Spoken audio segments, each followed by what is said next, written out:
একশো মিয়া পছন্দ হয়েছে, তুই বিয়া করিস না।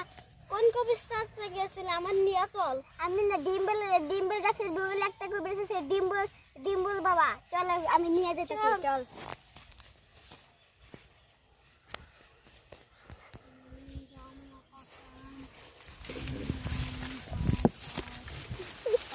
ডিম্বল বাবা, এদের 300 200 300 মেয়ে দেখছি, তাও বিয়ে হচ্ছে না। ঠিক দেখেন কি হয়েছে। আর দাঁড়াও, আমার বেবি দেখছি, ওই সূত্রটা আমি বের করছি। আমার চিরিং চিরিং চিরিং নাচ আমার এই নাও, এটা তুমি নাও, তোমারও বিয়ে হবে। চল বন্ধু, আল্লাহ ভরসা করে যাও। আচ্ছা সাধু, চলো বন্ধু আমরা বিয়ে করতে যাই। বন্ধু আমি তো মেলায় করলাম 2 দিনের 20,000 টাকা খাইলাম, যাই এখন জায়গায় অন্য আবার বন্টন করতে হবে।